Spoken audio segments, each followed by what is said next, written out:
जनपद कानपुर देहात के ग्राम सराय गुलोली में 8 दिवसीय बौद्धिक कथा का आयोजन किया गया।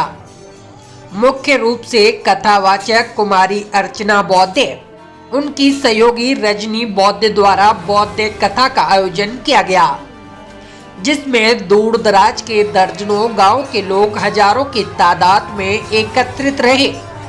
सिद्धार्थ गौतम बुद्ध, जिनको ज्ञानी का सागर कहा जाता है, कथावाचक रजनी बौद्ध व अर्चना बौद्ध द्वारा गौतम बुद्ध की कई प्रतिज्ञाओं के बारे में अवगत कराया गया, जैसे कि किसी से झूठ ना बोलो, किसी के साथ छल कपट व धोखा न करें, किसी की चोरी न करें, तुम्हारे द्वारा बोली गई भाषा से किसी को कष्ट न हो, अंधविश्वास आडंबर व अंधकार में ना पड़े, सदा सत्य बोलो, आपके पूर्वजों के साथ हुए अत्याचारों को जाने और अपने इतिहास के बारे में जाने तथा अपना इतिहास पढ़ें और समाज को जागरूक करें तथा अपने बच्चों को अच्छी शिक्षा दें, जिससे शिक्षित होकर समाज का नाम रोशन कर सकें।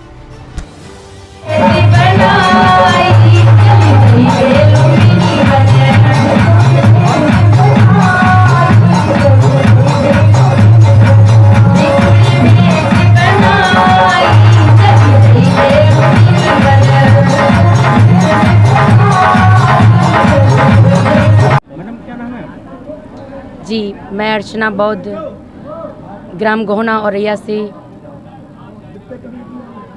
जो 8 दिवसीय बौद्ध कार्यक्रम चल रहा है, क्या है पूरा? ये एक समाज को नई दिशा देने के लिए धम्म देशना ये प्रोग्राम 8 दिवसीय रखा गया है। समाज को एक नई दिशा देने के लिए, अपना पुराना इतिहास बताने के लिए कि लोग इस इतिहास को सुन करके और अपने इतिहास को जाने, पहचाने, अपनी दशा को पहचाने और सही दिशा देखें, जिससे कि हमारा ये समाज नई दिशा की ओर जाए और अपने इन आडंबरों को छोड़ करके उन्नति के मार्ग को अपनाए। क्या लग रहा है 8 दिवसीय बुद्ध कथा से क्या फर्क पड़ेगा? जी, फिलहाल मैं सबकी तो जिम्मेदारी नहीं लेती हूँ। वैसे तो मैं एक चिंगारी की तरह अपने समाज में कार्य कर रही हूँ। आग तो मेरे समाज को लगाना है। आज जो मेरा समाज है, जैसा कि हजारों महापुरुषों ने तमाम संघर्ष किया है और एक धम्म प्रचारक हूँ, बाबा साहब की कारवा को आगे चलाने वाली हूँ और विशेष मैं सबका तो नहीं ठेका ले सकती हूँ, लेकिन मैं समाज को एक नई दिशा दे रही हूँ। शायद मेरे प्रवचन से, शायद बाबा साहब की बात से सहमत होकर मेरे समाज के लोग एक नहीं 2-4 जागृत हो जाएं या सब जागृत हो जाएं, ऐसा मैं अपने अंदर नहीं यकीन कर सकती हूँ। शायद परिवर्तित हो मेरी बात को सुन करके, मैं ऐसा विश्वास रखती हूँ अपनी बात से। श्री रमेश चंद्र बौद्ध जी से, जो बौद्धाचार्य हैं, मैं उनसे 7 लड़कियाँ हूँ, उनमें से मैं 5वें नंबर की हूँ और मेरे पिता की कोई भी लड़के नहीं हैं, तो मैंने अपने माता पिता की सेवा करने के लिए बीड़ा उठाया। बचपन 15 वर्ष की आयु से मैंने संकल्प लिया कि सामाजिक कार्यक्रम ही करूँगी और धम्म प्रचार ही जीवन पर्यंत भर करूँगी। यही मेरा संकल्प है 15 वर्ष की आयु से और आज भी है और जीवन। क्या नाम है आपका? सारणी गौतम। अच्छा यार, ये बौद्ध कथा का आयोजन चल रहा है, इस संबंध में क्या सीखा आपने, क्या जाना? यही सीखा कि मतलब बौद्ध धर्म को मानेंगे और आगे बढ़ाएंगे। क्या लगा आपको, क्या सीख मिली? मतलब कि पढ़ाई शिक्षा की ओर आगे बढ़ेंगे और समाज को भी बताएंगे।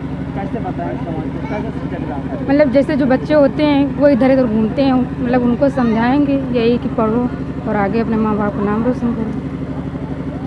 नमस्ते, नम्रता। अच्छा, ये जो आपके गांव में गुलोली सराय में बौद्ध कथा का आयोजन किया जा रहा है, क्या है पूरा मामला, क्या सीख मिली इससे?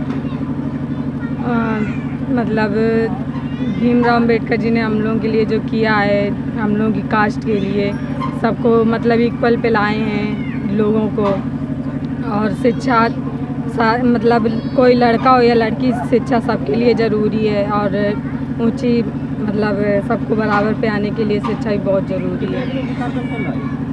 जी, लगभग 1 हफ्ते हो गए, 15 टाइम मिली आप लोगों के लिए काफ़ी कुछ किया और भी कई नेता लोगों ने और भी लोगों ने काफ़ी कुछ किए हैं। चाचा क्या नाम है आपका? हमारा राकेश कुमार, भूतपूर्व प्रधान गुलौली सराय। अच्छा, ये हम लोग इसलिए करवाते हैं कि हमारे समाज में कमज़ोर वर्ग शिक्षित नहीं है, शिक्षा चाहिए उसे हम लोग बता नहीं पाते हैं, इसलिए अब भागवताचार्य को हम लोग बुलाते हैं। तो वो जो अपना क्या लग रहा है, भागवत कहने से शिक्षा मिल जाएगी आपको? नहीं, भागवत कुछ न करने कुछ से कुछ जागृति पैदा हुई। हाँ यानी बच्चों का दिमाग खुलेगा, हाँ। बदलाव होगा। हाँ तो इससे क्या शिक्षा मिली आपको, कैसे जागृति आपको?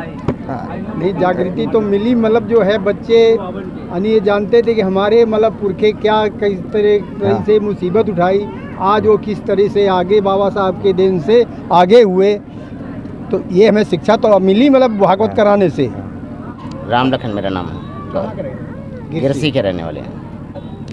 इससे हमें ये सीख मिली कि सबसे पहले तो हम संविधान निर्माता बाबा साहब अम्बेडकर को नमन करते हुए ये कहना चाहता हूँ कि मैं बुद्ध जी की जो कथा चल रही है, इससे हमारी समाज का ये सुधार हो रहा है कि जो आज गलत नीति के लोग हैं वो उनके विचार बदल रहे हैं। सिद्धार्थ जी के बताए हुए मार्ग पर जो हम सुन रहे हैं कथा, इसके आधार से काम करेंगे।